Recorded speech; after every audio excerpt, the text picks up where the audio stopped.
Donc, l'idée aujourd'hui, vous l'aurez compris, c'est que je vous parle des variétés par le prisme d'un trouble fait, quelque part, qui est le rock.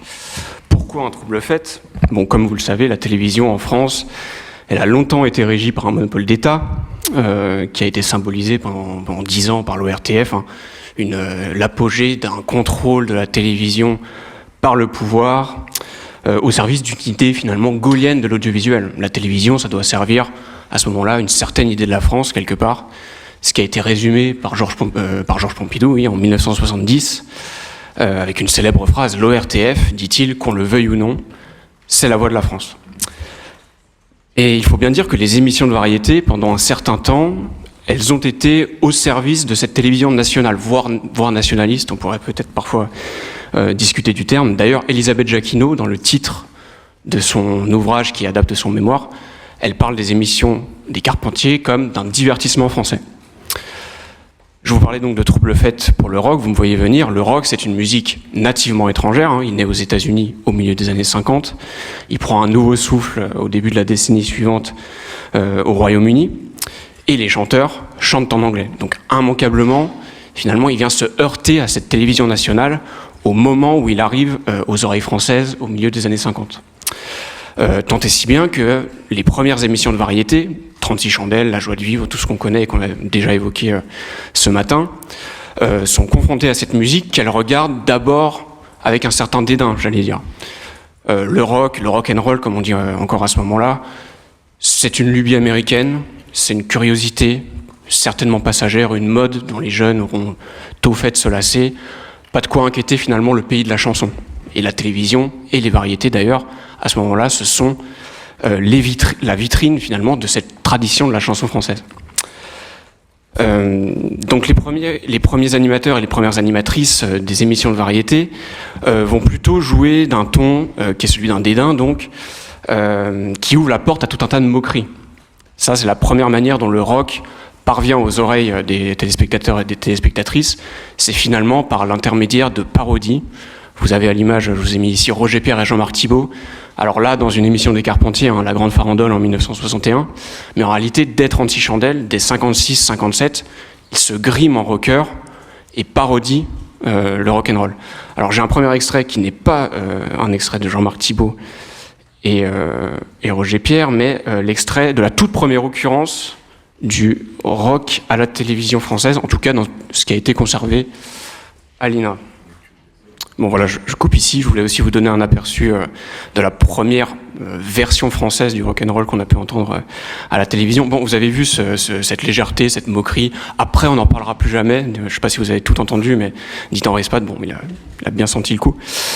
Mais on sent quand même poindre derrière cette légèreté les deux principales inquiétudes qui vont ensuite alimenter le discours télévisuel sur le rock à partir de la fin des années 50. La première, je l'ai dit en introduction, c'est que cette musique n'est pas française. Ça, on a du mal avec ça. C'est une lubie américaine, on n'aime pas ça. La deuxième chose, et Claude Émile l'évoque tout de suite, elle parle des sièges cassés. Ça, c'est un sujet qui va être servi et resservi à tous les téléspectateurs par la suite, à savoir que le rock'n'roll, c'est une musique qui incite à la violence. C'est pas une particularité télévisuelle, d'ailleurs, on le retrouve dans la presse écrite, bien entendu. Donc ça aussi, on sent poindre un risque, c'est que les jeunes Français ne cèdent à ce qui a déjà emporté les jeunes Américains. Bon, je reviens à mon PowerPoint. Et vous avez vu, j'en profite sur la scène, on a une version variétisé et très édulcoré du rock'n'roll. On n'a aucun instrument électrifié encore à ce moment-là, on a un saxophone baryton, une contrebasse. Finalement, on essaie de tempérer tout ça et on l'adapte à ce qu'on connaît, à savoir le jazz, quelque part. C'est un jazz un peu plus chaloupé qu'à l'ordinaire, c'est finalement ce qu'on vient d'entendre. Le rock, n'en déplaise à certains, semble pourtant bien décidé à s'installer dans la durée, tant et si bien qu'à la fin des années 50, au début des années 60 surtout, ces premières inquiétudes sont appelées à s'accroître. Dans ce contexte, les yéyés, donc ces chanteurs et chanteuses français qui proposent des versions édulcorées et francisées du rock'n'roll, permettent d'abord d'opérer une jonction entre ces sonorités du rock'n'roll et la chanson française, dont la tradition est très prégnante dans les émissions de variété. Bon, c'est quelque chose qui naît d'abord à la radio, hein, on le sait, dans Salut les copains, en 1959, décliné ensuite en magazine papier en 62, mais la télévision a immédiatement donné une consécration à ces yéyés, avec H. Tendre et Tête de Bois, bien entendu, dès 1961. H. Tendre et Tête de Bois, émission d'Albert Resner, on en parlait à l'instant, dans laquelle il s'agit, et en cela Albert Resner est le personnage idéal, de détourner les jeunes du rock'n'roll et de la subversion du rock'n'roll, la subversion américaine du rock'n'roll, pour les canaliser dans une direction beaucoup plus tempérée. L'objectif d'Albert Resner, c'est de présenter des jeunes chanteurs et des jeunes chanteuses globalement bien mises, qui chantent en français la plupart du temps, et qui sont respectueuses, qui obéissent aux adultes, j'allais dire. L'objectif dans la télévision du général de Gaulle, c'est de montrer une jeunesse de former une jeunesse qui sera les futurs dirigeants d'une puissance atomique finalement. Et je vous propose à ce sujet de voir un nouvel extrait, on enchaîne tout de suite. Il va nous présenter l'inévitable Johnny Hallyday, hein, le fer de lance des yéyés. Voilà, je coupe ici, désolé, on en reprendrait encore. Bon, vous avez vu le ton Resner, hein, évidemment, à cause des carotides qui gonflent sous l'effort. Il profite toujours de sa tribune télévisuelle, finalement, pour distiller toujours quelques gouttes de savoir, de culture scientifique, de culture légitime. Ça, c'est une recette qui va vraiment décliner jusqu'à la fin des années 70. Hein. Et dernière chose, je reviens en arrière dans l'extrait, qui traduit bien aussi la manière dont Albert Resner cherche à transmettre, j'allais dire, la pop musique, comme on dit à cette époque-là. Ce qu'on voit derrière Johnny Hallyday ici, c'est l'arbre généalogique de la pop musique, qui est une invention d'Albert Resner. Donc lui, son objectif, c'est en plus de montrer donc des jeunes relativement sages, mais aussi d'enseigner aux téléspectateurs. Il se présente d'ailleurs très souvent en position de professeur derrière un pupitre, leur enseigner les origines du rock'n'roll, avec un arbre généalogique qu'ils peuvent recevoir chez eux sous forme de poster plus tard, avec un tronc principal, le blues et plusieurs ramifications. Voilà. Donc voilà, Albert Resner introduit finalement un nouveau modèle en termes de variété télévisée, qui est celui des variétés jeunesse, qui est un vocable qu'on commence à retrouver à partir de ces années-là à la télévision française, à la suite d'H. Tendre et Tête de Bois, qui ne s'arrête qu'en 1968. Hein. Alors 1968, à un moment où les yéyés ont déjà bien décliné. Ce déclin, il s'amorce en réalité dès 1964. Tout cela est très progressif, bien entendu, hein. Ça ne se fait pas du jour au lendemain. Le tournant, en tout cas, en la matière, et y compris à la télévision, il va arriver avec les Beatles, évidemment. Les Beatles qui se produisent pour la première fois en France en 1964, en janvier pour être exact, à l'Olympia, aux côtés de Sylvie Vartan et Trini Lopez, donc au milieu des yéyés finalement, et qui, après leur départ, vont susciter une sorte d'émulation incroyable qui touche également la télévision. D'ailleurs, quand vous regardez les journaux télévisés, ou ce qu'il en reste, qui a été conservé en tout cas, on remarque qu'à partir de l'été 64, tous les voyages des Beatles sont chroniqués par la télévision. Les Beatles ont atterri en Inde, les Beatles sont repartis à Amsterdam, les Beatles sont revenus à Londres, on dirait des chefs d'État qu'on suit en déplacement. C'est vraiment, vraiment fascinant. Tant et si bien que les téléspectateurs, les jeunes téléspectateurs, commencent gentiment à se lasser des yéyés qui ne sont plus suffisants pour les contenter et qu'ils réclament de plus en plus de groupes anglo-saxons pour les satisfaire. Et l'ORTF, à ce moment-là, est bien obligé de se rendre à l'évidence.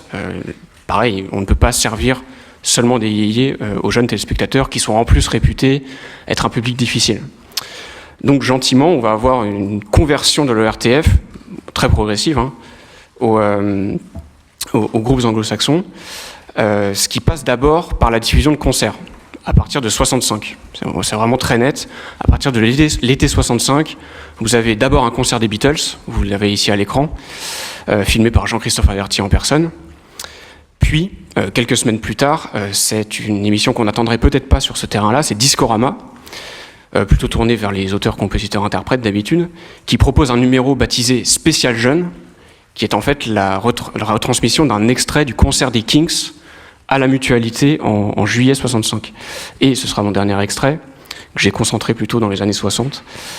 Je vous propose d'écouter l'introduction que Dennis Glaser fait de ce concert des Kinks, qui résume vraiment l'état d'esprit de ce qui se passe à ce moment-là à la télévision. Et ailleurs d'ailleurs. Le temps tourne, je vais sacrifier la reprise de Johnny B. Good. Bon, alors, écoutez si vous le pouvez, regardez de toute façon, ça résume vraiment l'intégralité de l'histoire du rock à la télévision, finalement. Bon, j'enchaîne parce que je vois que le temps file. Après, à partir de 1965, on constate donc à la télévision, chez les émissions de variété, une nouvelle stratégie qui se met en place pour essayer d'attirer les jeunes devant l'écran, qui est la stratégie que j'ai appelée la touche pop. L'idée maintenant, c'est de proposer au milieu du spectacle, et décidément je suis mauvais. Exact. C'est très fort. Tes notes, et tu fais tout en même temps. J'ai 75 ans, quoi.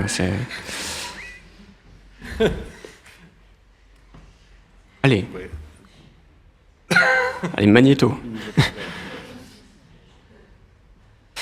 Donc, je disais, la stratégie de la touche pop, c'est-à-dire qu'au milieu d'émissions de variété très traditionnelles, très classiques, on va proposer un moment musique à la mode, un moment musique pour les jeunes, à savoir la prestation d'un chanteur, tout cela est très masculin encore à cette époque-là, d'un chanteur de rock and roll. C'est très, on le note notamment dans les émissions de Michel Arnaud, on en parlait aussi tout à l'heure. Michel Arnaud, dans Music Hall de France, par exemple, propose quasiment à chaque numéro une prestation de rock and roll, ou de pop music, comme on dit alors. Chuck Berry, par exemple, en 1965. Dans Tilt Magazine, en 1967, on a aussi Jimi Hendrix qui se produit, présenté par Michel Drucker, provoquant un certain scandale, mais bon, je n'ai pas le temps d'y revenir.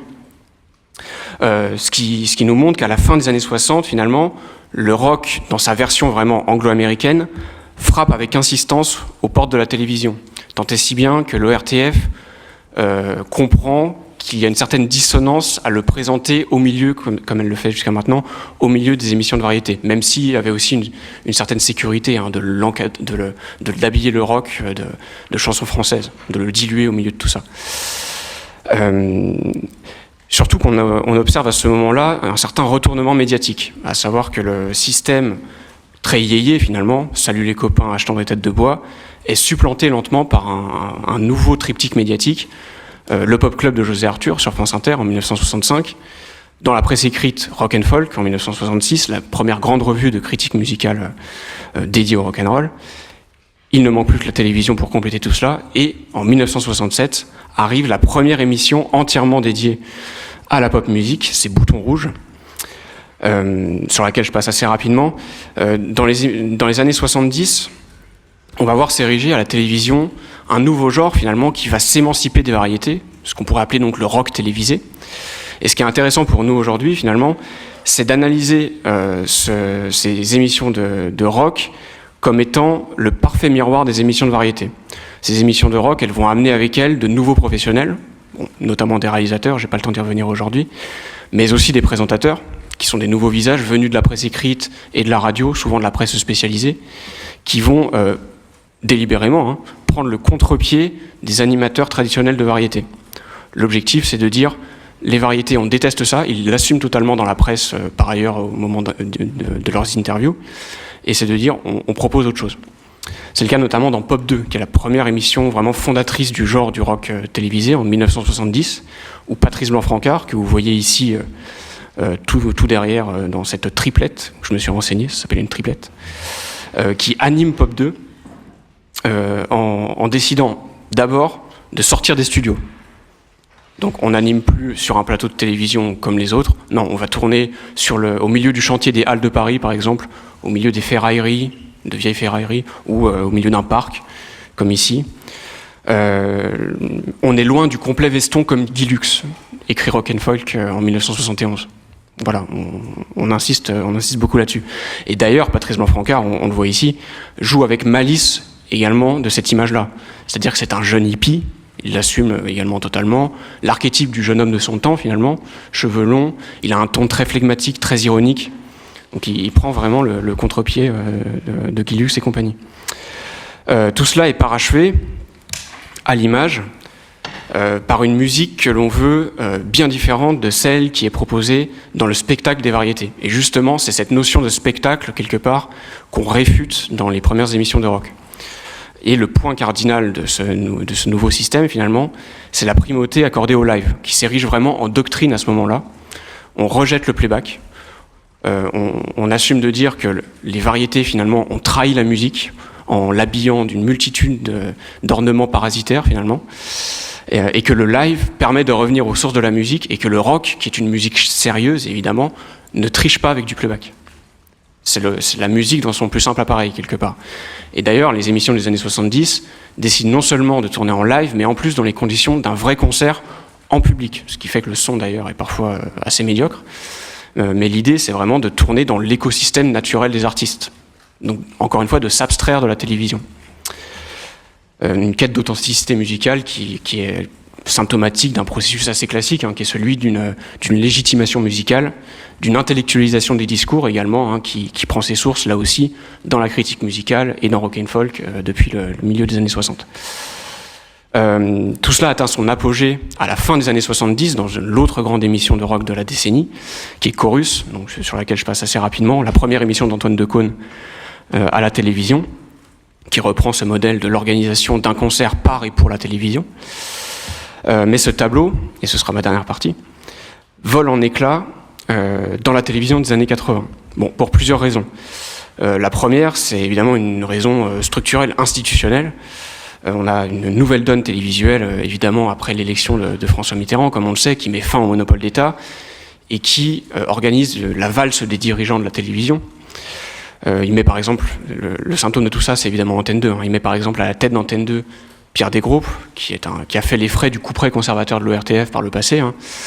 Et Pierre Desgroupes décide de réorganiser intégralement Antenne 2 en la structurant en unité de programmation dotée d'une autonomie budgétaire.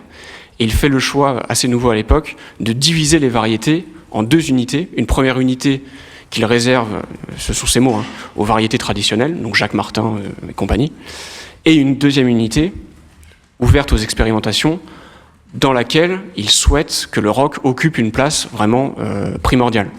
Et c'est dans cette télévision-là, il fait appel à Pierre Lescure, comme on le sait, qu'il lance Les Enfants du Rock, la grande émission de rock'n'roll de l'histoire de la télévision française, qui dure de 1982 à 1988. Donc finalement, après l'élection de François Mitterrand, et avec ce nouvel écosystème médiatique, le rock trouve une télévision à qui parler, quelque part. Autrefois, ce modèle du concert live, il y avait un côté très puriste, quelque part, d'autant plus que c'était souvent diffusé tard le soir. Donc on marginalisait volontairement aussi cette contre-culture pour éviter qu'elle ne fasse trop de bruit. Là, on a un retournement de situation qui s'opère, qui est complété par l'arrivée d'un nouveau format, qui est peut-être même le plus gros bouleversement à ce moment-là, qui est le clip formaté par MTV, qui apparaît aux États-Unis en 1981, et qui arrive tel un raz-de-marée en Europe, et y compris en France. Et le clip, ce qui est tout à fait intéressant, c'est qu'il fait vraiment figure de trait d'union entre le rock et les variétés. Ce qu'on observe d'abord, c'est que l'esthétique du clip, complétée par tous les progrès dans l'imagerie télévisuelle, elle commence, on le voit ici avec un extrait des Enfants du Rock, où on voit Alain Bachung truffé de trucage. On se rend compte que cette nouvelle esthétique du trucage, elle fait de l'ombre à ce modèle du live dans sa plus simple expression, souvent avec des plans séquences autour des musiciens. Et ce qui se manifeste à la télévision par un retour vraiment saisissant du playback dans les émissions de rock. À partir de 1982-3, les Enfants du Rock proposent presque davantage de playback que de live. Donc un retournement de situation qui s'opère à ce moment-là. Alors, combien de temps il me reste? Plus beaucoup de temps et vous avez faim, j'imagine. Il reste 2 minutes. À peu près 2 minutes, c'est bien, ça va le faire. Donc tant et si bien que un changement s'opère dans les discours au milieu des années 80 lorsqu'il s'agit de parler du rock à la télévision.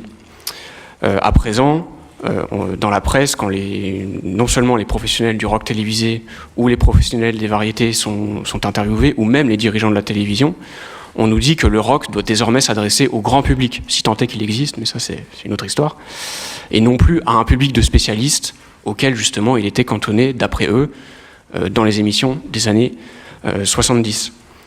D'ailleurs, on voit par exemple dans la presse, dans un article de Télé 7 jours en 1983, je ne sais plus quel dirigeant de la télévision, d'Antenne 2, qui n'est pas Pierre Desgroupes mais un autre, j'ai oublié, qui nous dit « Avec Champs-Élysées », donc l'émission de variété par excellence de Michel Drucker, puis Les Enfants du Rock, donc les deux sont diffusés les uns à la suite des autres chaque semaine, Antenne 2 programme sa grande soirée variété du samedi soir. Donc on accole désormais sans problème le terme de variété à celui de rock, chose qui était impensable évidemment dans les années 70, où on cherchait à tout prix à maintenir une frontière. Voilà, donc je passe vite. Ce qui se manifeste en réalité, et je conclurai là-dessus, par une présence de plus en plus importante du rock dans les émissions de variété, et en particulier dans Champs-Élysées. Michel Drucker, dans Champs-Élysées, il reçoit Trust, il reçoit Eurythmics, comme on le voit ici, Eurythmics qui est un des groupes les plus diffusés dans les enfants du rock au même moment. Il reçoit David Bowie également, sans problème.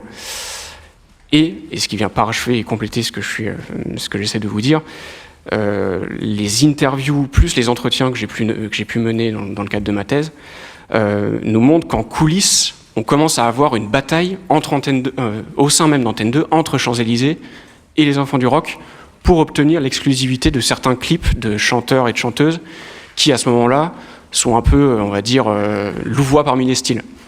Parce que le rock, bon, on le sait, hein, avec Michael Jackson, Madonna, commence à se décliner vers des franges un peu plus pop. C'est le cas aussi en France, avec Alain Bachung et Etienne Dao. Et le cas vraiment symptomatique, c'est celui de Michael Jackson, qui triomphe en France après 83, à la suite de la diffusion pour la première fois de son clip Billie Jean, dans Sex Machine, grande émission des enfants du rock, donc qui déclenche la Jackson Mania quelque part. Michel Drucker voit le succès de Michael Jackson dans les enfants du rock, il voit Thriller arriver, et il dit, cette fois pas question que ce soit dans Sex Machine, la première diffusion de Thriller en France, ce sera chez moi, ce sera dans Champs-Élysées. Il va jusqu'à contacter les maisons de disques, négocier âprement, et d'ailleurs il dit, ok, je passe Michael Jackson, si vous me le donnez, en échange je vous passe Trust. Donc c'est comme ça qu'il a pu passer Trust. Donc voilà. Donc tout ça pour dire que dans la deuxième moitié des années 80, ce qu'on remarque, c'est une dilution, véritablement, du rock dans les variétés. Tant et si bien que, à partir de 1986, c'est tout à fait net, hein, dans les interviews qui sont données par Patrice Blanc-Francard, qui est le producteur des Enfants du Rock, les Enfants du Rock ont de plus en plus de mal à justifier leur précaré, quelque part. Puisqu'on leur oppose l'idée que maintenant le rock est partout, est-ce que ça sert encore à quelque chose de lui réserver un espace télévisuel ? C'est comme ça que les enfants du rock meurent de manière très lente en réalité, hein, ils s'évaporent littéralement de la télévision à la rentrée 88. Voilà, et bon, j'avais une conclusion que je peux la faire. Splendide. Rapidement, évidemment. Donc tout ça pour vous dire que dans les années 80, cette nouvelle accointance du rock avec les variétés, sur l'autel du vidéoclip quelque part, c'est aussi le symptôme d'une évolution institutionnelle de la télévision. On est à partir de 1984, donc on a Canal+, première chaîne privée à péage, complétée dès l'année suivante, 2 ans plus tard, 86, par 2 premières chaînes privées gratuites, la 5 et TV6. Donc c'est à partir finalement de cette deuxième moitié des années 80 que l'on prend conscience que le monopole d'État a véritablement pris fin. Et dans une télévision qui devient une télévision de marché, en cours de privatisation, tout cela étant parachevé par la privatisation de TF1, comme on sait, en avril 87, dans cette nouvelle télévision où l'audience devient finalement le plus précieux des capitaux, le rock, il doit aussi servir, comme le reste, à rassembler le plus de monde possible devant l'écran. Autant de l'ORTF aussi, il fallait rassembler, mais c'était pour d'autres raisons. L'idée, c'était presque de faire famille, dans une valeur plus traditionnelle. Là, au contraire, l'idée, c'est de rassembler jeunes, moins jeunes, tout le monde, devant l'écran, pour maximiser ses parts de marché. Et donc, dans ce contexte, le rock, il ne peut plus cliver quelque part. Donc, ce qu'on observe, finalement, dans les années 80, c'est que le rock, chez Michel Drucker, c'est tout à fait net, le rock, ce n'est plus une contre-culture. Plus du tout. Voilà, et donc je conclurai là-dessus, tout ça pour dire quand même que cette étude des variétés par le prisme du rock, mais pas forcément d'ailleurs, ça nous permet aussi de porter un regard assez intéressant à mon sens sur l'histoire institutionnelle de la télévision, l'histoire même traditionnelle de la télévision. Voilà, et comme Léon Zitrone qui introduit les enfants du rock en 82, je regarde ma montre et je me tais.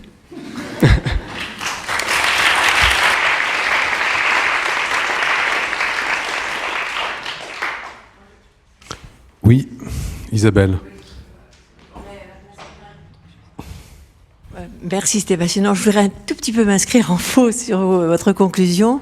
Il y a deux choses qu'il faudrait peut-être prendre, vous l'avez peut-être fait dans votre thèse, donc pardon si c'est intervenir deux variables qui me semblent extrêmement importantes. C'est la question de rapport entre jeunesse et la télévision. La jeunesse, ça va pas avec la télévision ne va pas avec la jeunesse. Depuis que la télévision existe, elle cherche à acquérir des jeunes et elle n'en trouve pas parce que, on le sait, les jeunes, ils préfèrent être avec leurs potes le soir plutôt que de rester à la télévision avec leur... Donc c'est une vieille histoire. Et l'autre question, c'est le vieillissement de la population, puisque la télévision, ça s'adresse aux gens plus âgés, et avec l'évolution du goût pour la musique des gens qui vieillissent. Donc, en fait, je ne crois pas qu'il y a beaucoup d'histoires d'institutions, mais simplement un problème d'audience. C'est-à-dire que les jeunes, dans le début de la télévision, ne regardent pas la télévision, donc on ne leur donne pas d'émissions de variété, enfin de rock. Et puis, progressivement, les boomers vieillissent, ils gardent leurs goûts musicaux. Là aussi, les sociologues de la musique vous le démontrent. On garde ce qu'on a aimé à 20 ans, on l'aime à 40, à 60 et plus tard.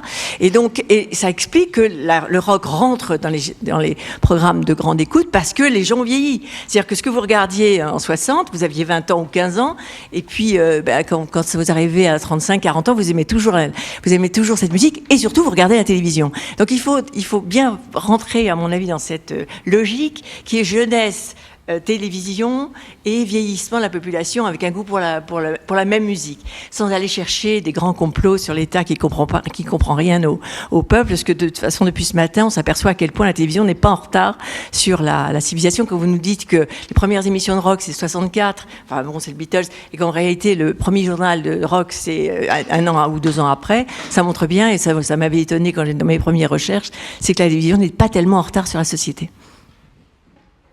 Tout à fait. Effectivement, je suis passé très vite là-dessus sur les années 80. Mais en effet, l'un des principaux moteurs également de cette dilution du rock, c'est effectivement que ce n'est plus nécessairement une musique de jeunes dans les années 80. Tout à fait. Oui, ça c'est... Bien sûr, oui, tout à fait. Ça, c'est un paramètre évidemment essentiel. Et d'ailleurs, ce qui est tout à fait net dans les années 80, c'est qu'on a un grand goût de l'archive finalement, qui arrive dans les enfants du rock. Vous avez des émissions qui sont des rétrospectives qui nous sortent les yéyés d'ailleurs, qui ressortent les Scopitones, qui reprogramment ça vraiment avec un goût, une nostalgie quoi, quelque part. Merci. Moi, je trouvais très intéressant la façon dont tu as reposé la question de la marge dans ton intervention. Et donc, je voulais juste signaler que Sangla, justement, fait 2 émissions de Pop 2 en mettant un casque de chantier à Patrice Blanche-Lancard en octobre 71. Donc, c'est aussi intéressant que ces 2 marges vont se rencontrer à un moment donné. Et que là où Sangla ne va pas renoncer au playback, au contraire, le rock va lui revendiquer une sorte de déconstruction presque plus radicale que Sangla de l'émission de variété qui suppose, etc., le playback, le studio plutôt classal, etc. Et donc je trouve ça très intéressant que ce double effet de miroir, que dans les années 60, finalement, il y a ces coups de boutoir qui viennent soit de l'intérieur, soit de l'extérieur, et qui vont participer à la déconstruction de l'émission de variété jusqu'à ce qu'il y ait intégration du rock en tant que un des éléments de la variété. Et c'est ça que je trouve assez étonnant dans ce que tu racontes. Voilà, merci. D'ailleurs, Raoul Sangla, j'en profite très rapidement, qui n'a pas fait l'objet de cette fameuse purge de 68 et qui, dès octobre 68, anime une émission qui a pas duré très longtemps, qui s'appelle Forum Musique, qui en fait a été tuée dans l'œuf par le premier numéro, dans lequel qui est animé d'ailleurs par le rédacteur en chef de Rock and Folk, Philippe Coquelin, réalisé par Raoul Sangla, et qui présente Frank Zappa, les Mothers of Invention, ce qui provoque un immense scandale à la télévision. On retrouve des lettres assez savoureuses d'ailleurs dans les archives.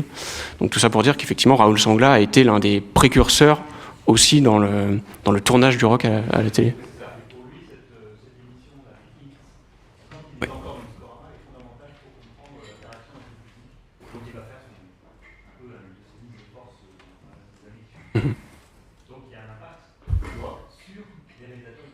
Tout à fait, tout à fait. Bon, j'ai pas eu le temps de parler aussi du renouvellement du sérail de réalisateurs. Ça va aussi amener une nouvelle génération, d'ailleurs très pétrie par l'esthétique de la nouvelle vague. C'est le cas de Claude Ventura dans Pop 2. J'ai pas le temps d'en parler. Dimitri, merci beaucoup. Je trouve ça vraiment très Très instructive et très très claire en plus, comme historiquement comme déroulé. Alors je vais m'inscrire un tout petit peu en faux que ce que disait Isabelle Vermasson, qui s'inscrivait en faux quand vous avez dit au sujet du public. Alors là c'est vraiment une question d'expérience personnelle. Il se trouve que je suis pile la génération qui avait 12, 13, 14 ans à ce moment-là, et j'ai beaucoup regardé les Enfants du Rock, et j'étais pas le seul, vraiment, même si j'aimais aussi traîner avec les copains, etc. Mais c'était une émission qui a touché vraiment un public jeune quand même. C'était pas que des ex-60s, des ex-fans des 60s qui regardaient les Enfants du Rock, hein, quand même. Comment ?